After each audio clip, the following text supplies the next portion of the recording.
Hey everyone, Steve from Backcountry Gallery here, and this time we're going to address a couple of concerns about Nikon VR. Basically, does using VR kill your battery life, and will running it too much wear it out? This question has come up more and more lately because with the Nikon Z series cameras, if you have VR turned on, it runs whenever the camera is active, basically anytime you see a live display in the viewfinder or on the rear LCD.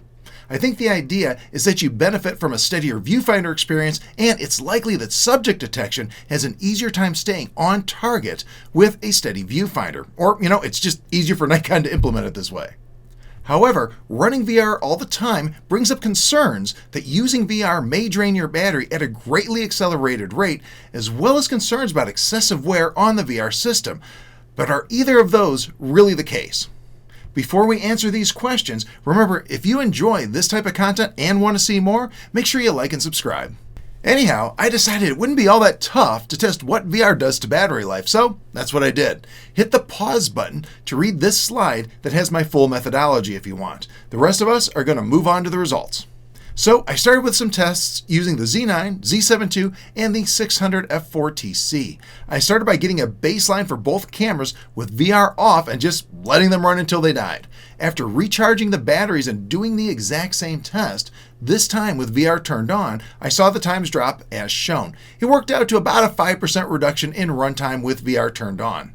Also, note that I didn't just turn on VR. I made it work a little by placing an old fan against the tripod, causing quite a bit of viewfinder movement, as you can see here. Of course, the 600TC is a newer lens, so I wondered how a slightly older lens would fare. So I did a test with my only remaining f-mount lens, the 500 PF. In this case, it was about a 9% difference with the Z9 and about 11% with the Z7 II. Finally, I wrapped it up with a test of the more moderately priced 100 to 400 Z lens and the Z7 II. This time, only a 4% difference in runtimes. Obviously, I can't test every lens, but a case study on individual lens VR efficiency wasn't the point here. What I wanted to see was, in general, how much does using VR affect battery life? For me, having between 4 and 9% less battery life when using VR isn't what I would classify as a big deal. Let me know in the comments if you agree. I think this is especially true since you don't have to use VR all the time. You can shut it off when your shutter speeds are fast enough that you don't need it anymore. The other concern with continuously using VR is that you'll wear it out.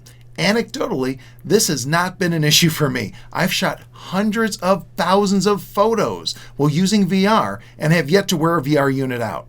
The thing is, Nikon vibration reduction is done with insanely long-lasting voice coil motors.